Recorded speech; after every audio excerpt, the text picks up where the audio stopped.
concepts, it's time to be a little with each one of you. What will you do? When the stakes are the border rise, it's no time to make a compromise. Turn to the river, shuffle to the bridge, never we find out just what it is.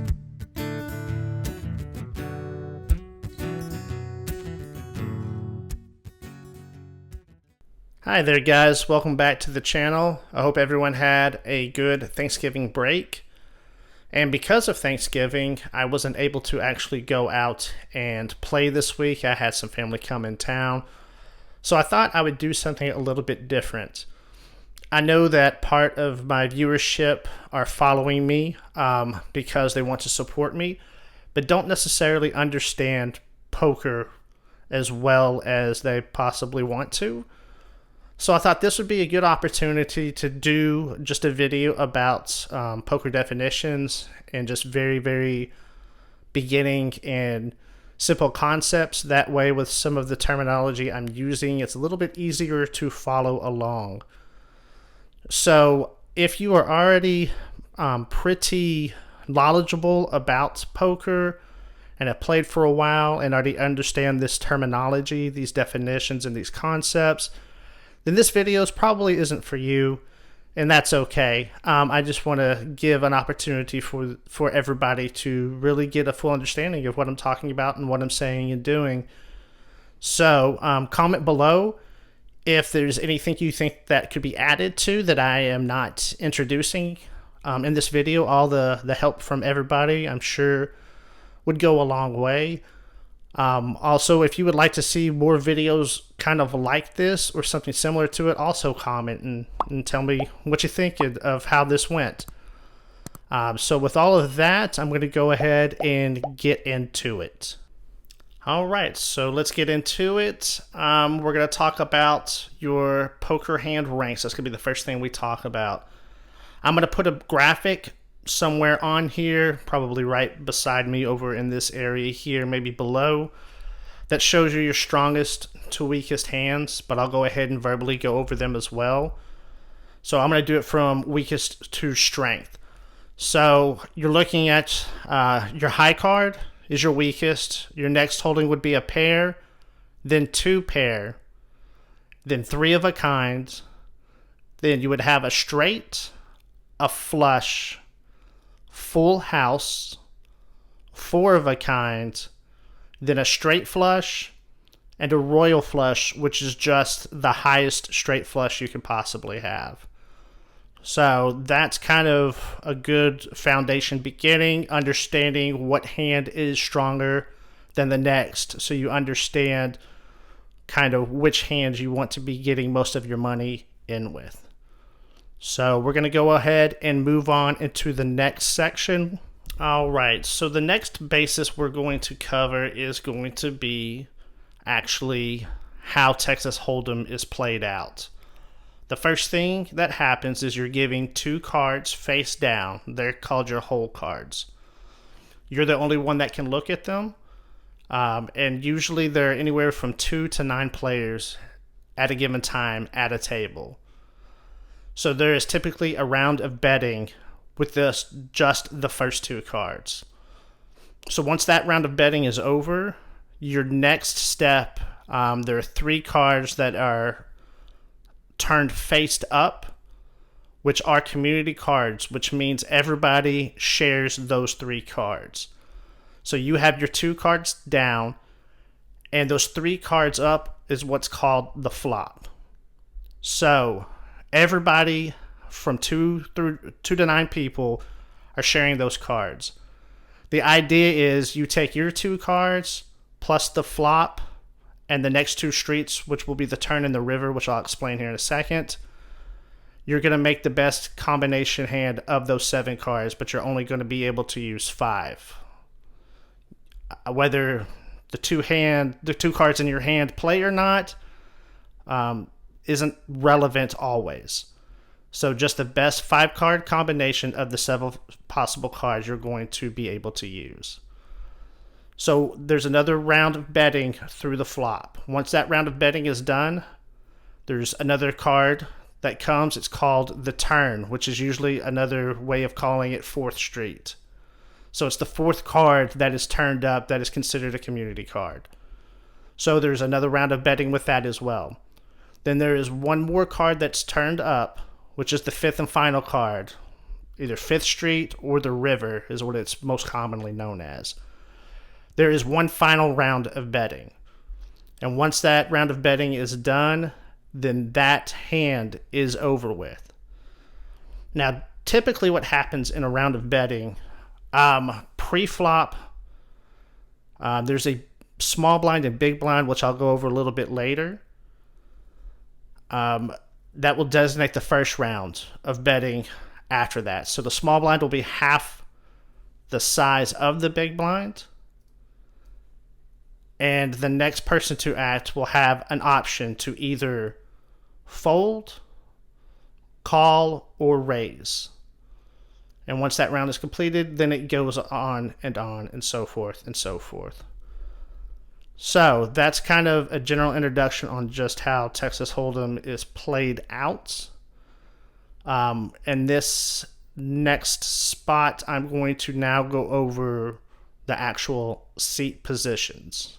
All right, so with positions, I'm going to go over 1 through 9 with you guys, just to give you an idea of when I'm using certain terminology, just kind of where I am on the action and how the action's being played out through each hand. So we're going to go ahead and start off with the dealer or the button position. This position is the very last to act in a round of betting after the pre-flop. So the flop on, they will be the very last one to act. This is extremely important because you get the most information out of each round with who's betting in front of you. So the person that's going to be to your left is going to be the small blind, which I explained earlier is going to be half of the big blind. Pre-flop, they're going to be second to last to act, but flop, turn, river, they're going to actually be the first person to act. So next is going to be the big blind. So the big blind is the entire amount. So if you're playing like a 1-3 session, the small blind would be the $1, the big blind would be the $3, and everybody who wants to call has to put a minimum of $3 in the pot. Again, they are the last to act pre-flop, but then they're second to act flop, turn, and river. The next hand's going to be under the gun. So it is the first position that acts pre-flop. So you'll have the small blind, big blind, then under the gun will be next to act. And then they'll be third to act after the flop, turn, river, etc. So the next position will be under the gun 1. And then you'll also have under the gun 2, which will be next. So under the gun 1, and under the gun 2 are considered early position. After those positions, you will have the low jack, then the high jack. And those are considered middle positions, those two positions. After the middle positions, you'll have the cutoff, which is the position right before the dealer or the button position. So the cutoff and the button will be considered late position as far as acting goes. So just understanding position and how important that is, without going too far into detail, you get maximum value of information the later the position you're in versus having to act early. So generally speaking, most of the time people that are acting in earlier positions will roughly and generally represent that their hand is going to be stronger than they typically would in later positions. So kind of understanding these positions and where the action comes from can tell you a lot right off the get-go. Okay, so now that you have an idea of kind of where the positions are, how Texas Hold'em is played from pre-flop, flop, turn, river, and then the rankings of the hands, I'm actually going to go into some terminology now, guys. All right, the first definition I want to get into today are connectors. So when it's referring to a connector, we're talking about 7, 8 being your hole cards, right? So anything that's connected in sequential order. 7, 8 was the example I used. 5, 6, 5, 4, 7, 6, ace, king, king, queen, etc. So that's the definition as far as the connectors go. Now, the second definition I want to go over is going to be gut shot, straight jaw. So let's just say you have 7, 8 in your hand. Well, the flop comes 5, 9, and 2. So you need that 6, which is right inside the gut, essentially, to be able to complete your straight. So it's a 4 outer with just the 6. That's your gut shot straight draw. Now, your open-ended straight draw is one where you need 2 cards or 8 outs. So let's use 7, 8 again, but the 5, 6 come out. So now you would either need a 4 or a 9 to complete your straight draw. So when you refer to a kicker, it's referred to in your hole cards. And if you're sharing a similar hand that's played out through the flop, turn, and river. So for example, if I have ace king and my opponent has ace queen, the kicker cards they're referring to are the king and the queen. Let's say an ace comes on the flop and at the end all we both have is a pair. Well, the way they decide who's going to win is who has the highest kicker. So when we refer to kicker, it's talking about the whole card that you and your opponent do not share. Okay, main pot versus side pot. So this generally refers to when you or your opponent don't have equal size stacks. For example, let's say there's 3 of us involved. I have $100 in my stack. The other 2 opponents have $200 in their stack. So if we all go all in, they would all have to put up $100 to match my 100, and that would be considered the main pot because all of us would be involved in that. Now, because they each have $100 more in their stacks, that would be in play as well in a side pot for just those 2 to win. So if I were to win, I would take the main pot, and then whoever else had the next best hand would take that side pot. Muck. So muck is essentially just to throw away your cards. Pretty simple. The nuts. Referring to the best hand that could possibly be out there. So for example, I have ace king of hearts, and the flop comes queen of hearts, jack of hearts, 10 of hearts. Well, I have flopped the absolute best hand. There's not another hand that could beat me up to this point.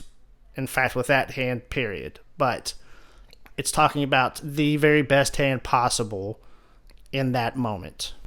All right, so the next definition is going to be out. Just kind of went over it a little bit, previous definitions. It is the card that you need to complete the hand you're trying to make. So sometimes pre-flop and even flop, you can have a certain strength hand, but as further streets come along, your hand actually improves in strength and you get more value.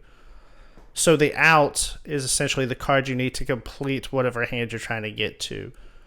Let's say you have ace king of hearts, flop comes 2, 3 of hearts, and a 5 of spades. Well, you need a heart to essentially complete your flush draw. So the remaining hearts that you would need, which would be 9, would be your outs. All right, so the next term is going to be rainbow. Essentially a term that's used on the flop. It's talking about the actual card suits. So a rainbow flop is going to be 3 different suits on there, so there's no possibility of a flush draw on the board. So for instance, 2 of clubs, 7 of spades, and the jack of hearts. None of the same suits. They're all going to be a rainbow, essentially. All right, so the next terminology that we're going to go with is just the term bet. But we're going to go different variations of bet. So you have bet, 3 bet, 4 bet, 5 bet, and so on.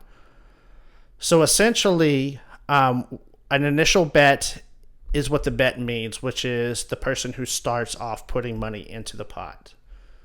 If somebody raises that bet, it's usually called just a raised bet. Technically, it would be a 2 bet.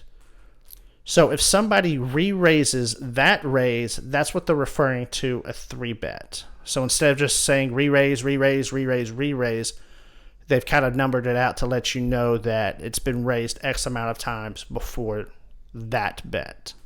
Another terminology we're going to use is runner, which that means once the flop is out, you need the turn and the river to complete whatever hand you're trying to get to. For example, I have ace of hearts, king of hearts. It comes jack of hearts, 2 of clubs, 3 of spades. Well, I need the turn to be a heart and the river to be a heart to complete my flush draw. So runner means I need both streets, 4th street, 5th street, the turn or the river, to be able to complete my maximum hand. All right, the next definition I'm going to go over is the definition set or trips. Just another terminology for 3 of a kind. The next definition is kind of a fun definition. Tilt. So what does it mean to be tilted? It essentially happens whenever a player gets outdrawn or has just been beaten up the entire day and they kind of go into an emotional downspin. You're considered to be tilting, making decisions poorly because of the emotional reaction you have occurred because of what's been going on. Pocket, when we're referring to pocket, a lot of times, it's usually tends to deal with pairs, and it's the 2 cards you have in your hands on the pre-flop, or your whole cards. So if I have pocket aces, that just means I have 2 aces. Another terminology that we're going to go over is a boat. The boat is just another term for full house. So just go over your power, your hand rankings, see what a full house is. That's just another name for boats. All right, guys, for the next few definitions, they're pretty complex definitions. I'm not going to go into great detail about them. If you want, the best thing to do would probably be to study those definitions on your own to get a better grasp of it. But for the vlog, I'm just going to go over what it generally means, so whenever I use this terminology, you just have kind of a basic concept of what I'm talking about. So the first term is going to be variance. For instance, pocket aces pre-flops versus 1 player is roughly 85% favored to win. So if I played this hand 100 times, 85 times I would win. But there are 15 times I would lose as well. So the variance is essentially the 85 times I would win would be an upward variance or an upward swing. A downswing would be the time I'm losing it. So the 15 times that I would lose it. And this is just on a very, very simple scale. Sometimes your swings will be lower for longer. Sometimes they'll be higher for longer. So when I'm talking about the swings, that's pretty much what that means. So we're going to jump into another term, which is pot odds. I'm just going to use very, very simple terminology for this. So if you're just heads up with somebody and they bet $1 and there is already $1 in the pot, so they've essentially made a pot size bet. So now for me to win their dollar and the pot dollar, I have to match that dollar. So now there would be considered me putting in $1 to winning $2, which is a 2-to-1 pot odd ratio. This comes into play a lot of times when you understand where you're at in a hand as far as how far ahead or behind you are. If you're drawing, what percentage of the time you're going to be ahead if you hit your draw, and how often you're going to hit your draw. So a lot of times you'll use the pot odds and the odds to draw out to hit that hand to see if they correlate and they're close to make a decision to whether or not you should probably call that bet. The easiest example is you're on a flush draw. So you have two of the same suit in your hand. The flop shows the two of the same suit. So you have four of the same suit. You need a fifth one. So in order to get that fifth one, you know that there are 9 more possible suited draw cards to draw from, because there are 13 cards that are the same suit in a deck of cards. So in order to hit your outs, you have to hit the 9 remaining cards. There's a little rule called the 4-2 rule. I advise you to look it up. It helps out for situations like this. So essentially you take the 9 outs on the flop, multiply it by 4, which is roughly 36%, or 30. The number comes 36, but it means you have a 36% chance of hitting a flush by the time you hit the river. From the turn, you multiply it by 2, which means there's an 18% chance. So essentially, you would take your pot odds, the percent chance that you would hit. If they are pretty close, then you should probably make that call whenever they are that close. Just a way for you to kind of maximize your variance whenever you're able to possibly draw down an opponent. So the last definition is going to be implied pot odds. So let's say, let's say the opponent has $2 behind him. Well, there's $1 in the pot. He bets just $1 of those $2. So now I just put in the $1, which means I can now win the total of $3. The implied pot odds is referring to how much money he has left behind. So the initial pot odds are going to be 2-1, but the implied pot odds will actually be 3-1 if we get it all in, if I hit my flush card, right? And that's just the very simplest form of that. It becomes pretty complex and not quite so simple. And that kind of wraps up the definitions portion of this vlog. So I would highly suggest getting some reading material, right? In fact, I've got a book here I'm going to pull up real quick. Sorry for the close screen, guys. If you haven't really played poker, this is probably a good video just to start you out with. It'll give you some of these definitions. It'll give you basic gameplay. It'll be pretty descriptive for a newcomer that has no idea, or never really played the game, or maybe just played it a couple times. Pretty good book to have. I also would suggest finding some sort of book on just the basic math strategies of poker. Even though game theory will probably continue to change as these solvers become more complex, your basic fundamental math will not. You've got 52 cards in that deck. 13 suits. 13 cards in each suit, and there are 4 suits.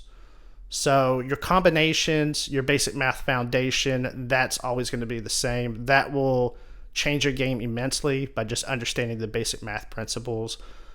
And what becomes more of an advantageous situation. As you get more familiar with these situations, it just becomes second nature, like breathing. A lot of the times you'll understand your situation before you even start calculating your math, because you've seen it over and over and over again. So yeah, this kind of sum this up. I'm going to give you a little brief on what's going to happen the next month for me as well. Month of December is going to be super busy for me. I've got one of my kids graduating the Army, and then they're going to come spend some time with me. So, me playing poker over December is probably going to slow down. I'll probably try to put out as much content as I can, maybe do some shorts, just so I can get some stuff out there, but I probably won't be playing as much. However, in January, the Beau Rivage here in Biloxi is going to run a tournament. So it's a pretty big tournament. I'm actually going to put that down here-ish, maybe, here below. So if you guys are actually in the Mississippi Biloxi area, this gives you an idea of what tournament's running. Probably won't film that, but I definitely will keep you guys updated on how I do with that. So yeah, as always, please subscribe if you haven't. Throw a comment in here. Throw a like for me. Let me know if you like this type of format, if you want to see more of this kind of thing where I just do very simple introductions to stuff, or maybe some more complex stuff I can actually organize a little better for you guys. All right, as always, appreciate you guys, and I will see you soon on the felt. All right, bye.